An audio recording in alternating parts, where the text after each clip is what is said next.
నమస్తే, welcome to Suman TV. నేను మీ హరిత. హై రిస్క్ బేబీస్ అని ఎవరినంటారు? మరి ట్రీట్మెంట్ ఆప్షన్స్ ఏముంటాయి దీనికి? దీని గురించి వివరించడానికి స్టూడియోలో ఉన్నారు ఎర్లీ ఇంటర్వెన్షనిస్ట్ డాక్టర్ నవితా రాహుల్ కుల్వే గారు. నమస్తే అండి. అసలు హై రిస్క్ బేబీస్ అంటే ఏంటి? హై రిస్క్ బేబీస్ అంటే పుట్టినప్పుడు కానీ కడుపులో ఉన్నప్పుడు కానీ రిస్క్ ఎవరికైతే ఉంటుందో వాళ్ళని హై రిస్క్ బేబీ అంటారు. For example gestational diabetic, gestational hypertension అంటే ప్రెగ్నెన్సీ టైంలోనే మదర్కి డయాబెటిక్ రావడం కానీ, లేకపోతే బీపీ బ్లడ్ ప్రెషర్ ఎక్కువ అవ్వడం కానీ, ఇలాంటి ప్రాబ్లమ్స్ ఉన్న పిల్లలకి దెర్ ఇస్ ఎ ఛాన్స్ అని అంటాం. లేదు పుట్టిన వెంటనే మనకు ఫస్ట్ బర్త్ క్రై అంటాం, దాన్ని ఫస్ట్ బ్రెత్ అంటాం. అది ఎవరికైతే డిలే ఉంటుందో వాళ్ళని హై రిస్క్ బేబీస్ అంటాం. జెనెటిక్గా కూడా హై రిస్క్ బేబీస్ వచ్చే అవకాశం ఉంటుందా? మనం ఇప్పుడు డౌన్ సిండ్రోమ్ ఉంది, జెనెటిక్ ప్రాబ్లమ్, ఇది సిండ్రోమ్ మ్యూటేషన్స్ వల్ల ప్రాబ్లం అవుతుంది. సో మనం మదర్ కడుపులో ఉన్నప్పుడే డయాగ్నోస్ చేయొచ్చు. కొన్ని కేసెస్ డయాగ్నోస్ చేయలేం. వెరాజ్ మనం 7th మంత్ 9th మంత్కి టిఫా స్కాన్ చేస్తున్నాం కదా, అప్పుడు నెక్ లెంత్ కానీ చూస్తారు డాక్టర్స్, న్యూరల్ ట్యూబుల్ డిఫెక్ట్స్ ఏమైనా ఉన్నాయా అని. అలాంటి సమయంలో ఏంటి అని అంటే అది చూసినట్లయితే కనుక అలాంటి ప్రాబ్లం ఉండే అవకాశం ఉంది అని చెప్పచ్చు.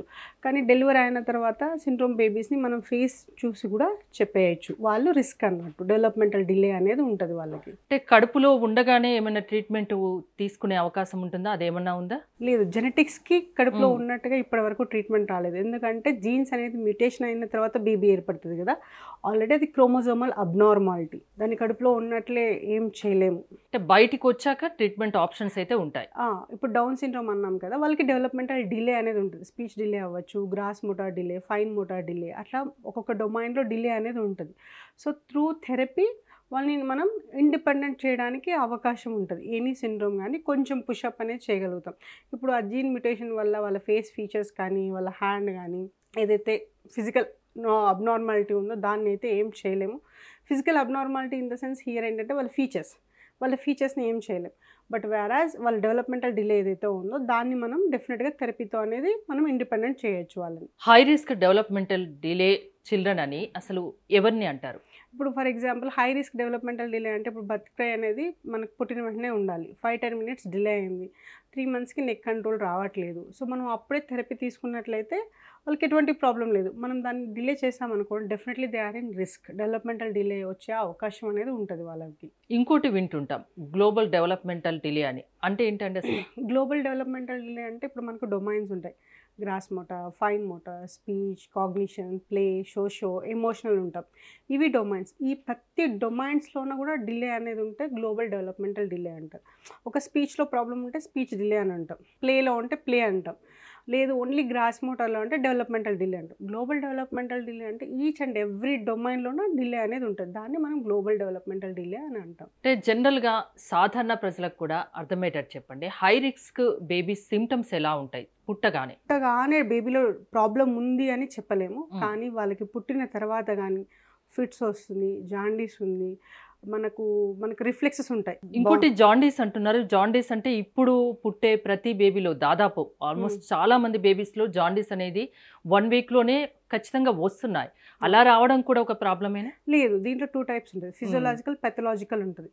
మనకి ఎప్పుడైనా పెథలాజికల్గా వెళ్తేనే ప్రాబ్లం. ఇప్పుడు మనకు పుట్టిన బేబీస్ని ఎండకు చూపించండి అమ్మ తగ్గిపోతుంది అని తగ్గిపోయింది అనుకోండి, దానివల్ల ఎటువంటి ప్రాబ్లం ఉండదు.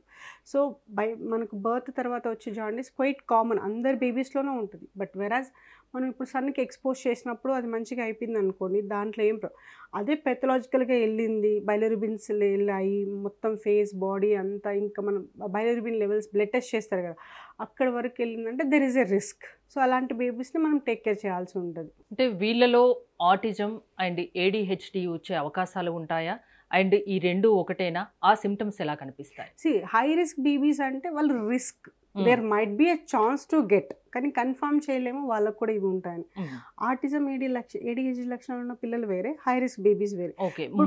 మూడు వేరు వేరు, ADHD వేరు, ఆటిజం వేరు, and high risk babies. High risk baby అనేది ఏంటంటే ఇప్పుడు డెవలప్మెంటల్ డిలేకి హై రిస్క్ ఉందా, లేకపోతే వేరే దానికి ఏమైనా ప్రాబ్లం ఉందా అనేది చూడాలి. ఇప్పుడు ప్రీటర్మ్ బేబీస్ ఉన్నారు. ప్రీటర్మ్ బేబీస్ అంటే జెస్టేషన్ అంటే full term baby, 9 months 7 days is the full term. వాళ్ళు 7th monthకే డెలివరీ అయిపోయారు. సో వాళ్ళని మనం ప్రాపర్గా చూసుకోవాలి. సో మనం ప్రాపర్గా చూసుకొని మామూలుగా డాక్టర్స్ మనం మామూలుగా ఏంటంటే 2 years వరకు ప్రీటర్మ్ బేబీస్లో ఏమైనా డిలే ఉన్నా కూడా మనం అంత కేర్ చేయం. సో 2 ఇయర్స్ వరకు వాళ్ళంతా నార్మల్ అయిపోతారు. అంటే ఎక్కడైనా డిలే ఉన్నా, స్పీచ్ డిలే ఉన్నా కవరప్ అయిపోతుంది. బట్ 2 ఇయర్స్ తర్వాత కూడా ప్రాబ్లమ్ ఉందంటే definitely we need to take care. అలా అని చెప్పి ఇప్పుడు ప్రీటర్మ్ బేబీ 9 మంత్స్ 1 ఇయర్ అయినా కూడా మెడలు నిలబెట్టట్లేదంటే డెఫినెట్లీ డిలే. సో అప్పటి వరకు వెయిట్ చేయకూడదు. 3 మంత్స్కి అవ్వాల్సింది ఒక 1-2 మంత్స్ ఇటు అటు అయిపోయింది అనుకోండి, నో ప్రాబ్లం. అది హై రిస్క్ బేబీస్, అంటే వాళ్ళు డిలే అవకాశం ఉంది అనేది. ఇప్పుడు ఆటిజం, ADHD అనుకోండి, ఇవి 2 సెన్సరీ ప్రాసెసింగ్ డిజార్డర్స్. అది ఆటిజంలో మళ్ళీ న్యూరో డెవలప్మెంటల్ డిజార్డర్ అంటాం. ఇది వేరు, ADHD వేరు. అంటే ఎలా హై రిస్క్ని ఎలా మీరు డయాగ్నోస్ చేస్తారు, ఎలా నిర్ధారిస్తారు? మనం ఇప్పుడు అసెస్మెంట్ తీసుకున్నప్పుడు వాళ్ళ ఏజ్ అప్రాప్రియేట్ లేదు, వాళ్ళ ఫిజికల్ ఏజ్, క్రోనలాజికల్ ఏజ్ ఎట్లా ఉంది, వాళ్ళు ఇప్పుడు డెవలప్మెంట్ ఏజ్ ఎట్లా ఉంది చూసుకుంటాం. సో ఆ మ్యాచ్ అనేది సరిగా అవ్వకపోతే there might be risk. Months బేబీస్ని చూస్తున్నాం కదా మనము, హై రిస్క్ అంటే మంత్స్ బేబీస్. ఇప్పుడు 1-2 ఇయర్స్ అయితే వాళ్ళు రిస్క్ కదా, ఆల్రెడీ దేవర్ డయాగ్నోస్డ్. ఇప్పుడు ఫర్ ఎగ్జాంపుల్ ఆటిజం ఉంది, ఆటిజం 15 మంత్స్కి బేబీ వచ్చారు, ఆర్ 13 మంత్స్ బేబీకి మనకు అసెస్మెంట్ వచ్చారు, కొద్దిగా సిమ్టమ్స్ కనిపిస్తున్నాయి, కొద్దిగా టిపికలీ గ్రోయింగ్ చైల్డ్ ఉంది. సో వాళ్ళు హై రిస్క్, అంటే వాళ్ళు అటు వెళ్ళే అవకాశం ఉంది అని. ఏదైనా మనం ప్రాబ్లం అనేది కొద్దిగా అటువైపు వెళ్తున్నారంటే దాన్ని హై రిస్క్ అంటాం. మళ్ళీ ఇప్పుడు ఆటిజం, ADHD అనుకోండి, మళ్ళీ దాంట్లో high risk, borderline, mild, moderate, severe, profound అలా ఉంటుంది.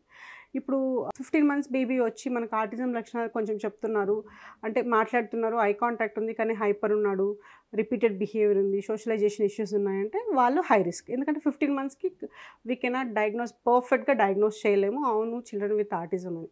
అదే 2 ఇయర్స్కి వచ్చారనుకోండి, ఆర్ 18 మంత్స్కి వచ్చారనుకోండి, డెఫినెట్గా ఆ లక్షణాలు ఉన్నాయి కాబట్టి మైల్డ్లో అసెస్మెంట్ ప్రకారం వాళ్ళకి చెప్తాం. ఆటిజంకు సంబంధించి, ADHDకి సంబంధించి ఎలాంటి సిమ్టమ్స్ కనిపించినప్పుడు పేరెంట్స్ ఖచ్చితంగా జాగ్రత్త పడాలి, మీలాంటి డాక్టర్ని సంప్రదించాలి? ఆటిజం అంటే రిపీటెడ్ బిహేవియర్, అంటే వాళ్ళు ఒకే దాంతో పద్దాకా ఆడుకోవడం, ఇంకా దాంతోటే అన్నట్టు. ఇప్పుడు ఫర్ ఎగ్జాంపుల్ ఒక బాటిల్ దొరికింది, దాన్ని షేక్ చేసుకుంటూ ఉండడం, లేదంటే ఆ బబుల్స్ పాప్ అవుతుంటే చూడడం, లేకపోతే కార్ వీల్స్, చిన్న టాయ్స్ ఉంటుంది కార్ వీల్స్, మామూలుగా పిల్లలు కార్ ఇట్లా అనేసి వదిలేసేయాలి, వాళ్ళు ఏం చేస్తారంటే ఇట్లా అని వీల్స్ చూడడము, వీల్స్నే చూస్తూ ఉండడము, సైకిల్ ఉల్టా చేసి పెడల్స్ తిప్పడం సో దట్ వీల్స్ తిరుగుతూ ఉంటాయి కదా అలా, లేదంటే జంప్ చేస్తూ ఉండడం, ఇటు అటు, అంటే రెస్ట్లెస్గా తిరుగుతూనే ఉంటారు, ఒకే పనిని పద్దాకా చేసుకుంటూ ఉంటారు. ఇప్పుడు వాటర్తో కూర్చోబెట్టేస్తే 1 hour అయినా కూర్చొని ఆడుతూ ఉంటారు, అంటే రిపీటెడ్గా ఒకే పని చేయడం.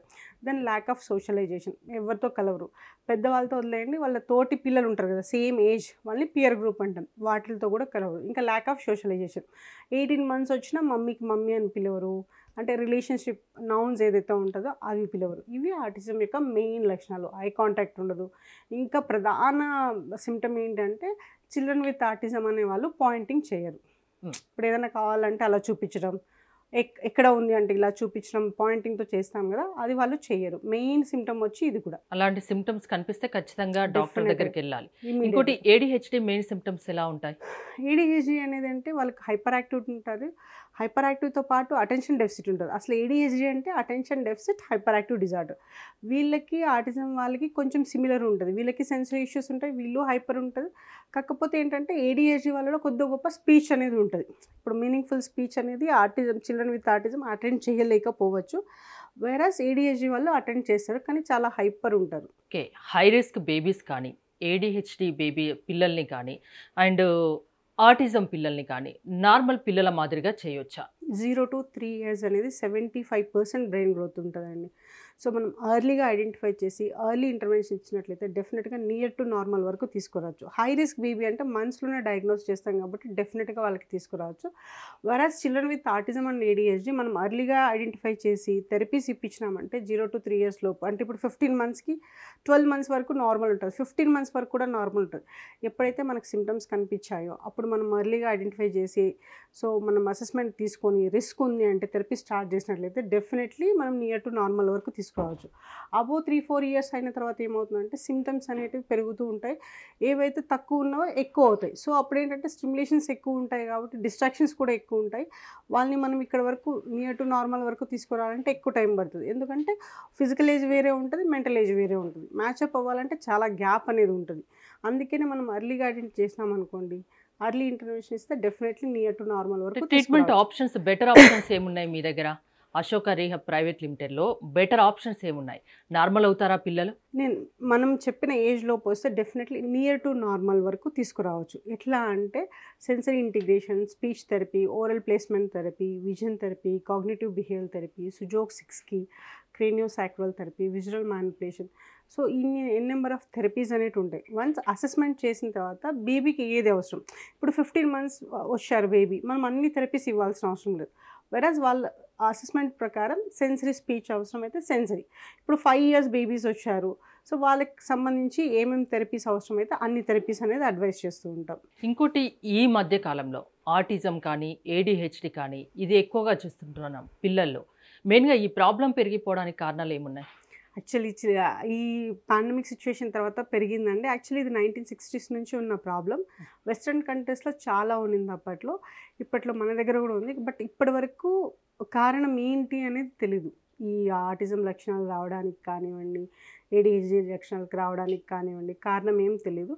బట్ మోర్ ఓవర్ మేల్ అంటే బాయ్ చైల్డ్ అనేది మోర్ ప్రోన్ ఉన్నారు ఆటిజం లక్షణాలు రావడానికైనా, లేకపోతే ADHD లక్షణాలు రావడానికైనా బాయ్ చైల్డ్ అనేది మోర్ ప్రోన్ ఉన్నారు, as well as girl child ఉన్నారు, బట్ చాలా తక్కువ. పిల్లలు ఏ టైంలో ఏది చేయాలో, ఎప్పుడు మాట్లాడాలో అవన్నీ కరెక్ట్ టైంలో చేయలేకపోతే ఖచ్చితంగా ఒక ప్రాబ్లం పిల్లాడికి ఏదన్నా ఉంది అని పేరెంట్స్ ముందు గుర్తించి ఖచ్చితంగా మీలాంటి డాక్టర్ని సంప్రదించాలి. ఎర్లీగా సిమ్టమ్స్ను గుర్తుపట్టి డాక్టర్ దగ్గర తీసుకెళ్తే త్వరగా క్యూర్ అయ్యే అవకాశం ఉంటుంది. అందులో అశోక రీహబ్ ప్రైవేట్ లిమిటెడ్లో బోల్డ్ అని ట్రీట్మెంట్ ఆప్షన్స్ ఉన్నాయి. పిల్లలు నార్మల్ స్థితికి వచ్చే అవకాశం ఉంది, అంతేనా? అవునండి. థ్యాంక్ యూ డాక్టర్ గారు, థ్యాంక్స్ ఫర్ కమింగ్. మీరు కనుక అశోక రీహబ్ ప్రైవేట్ లిమిటెడ్లో ట్రీట్మెంట్ చేయించదలుచుకోవాలి అనుకుంటే స్క్రీన్పై స్క్రోల్ అవుతున్న నెంబర్స్కి కాల్ చేయండి. చూస్తూనే ఉండండి సుమన్ టీవీ.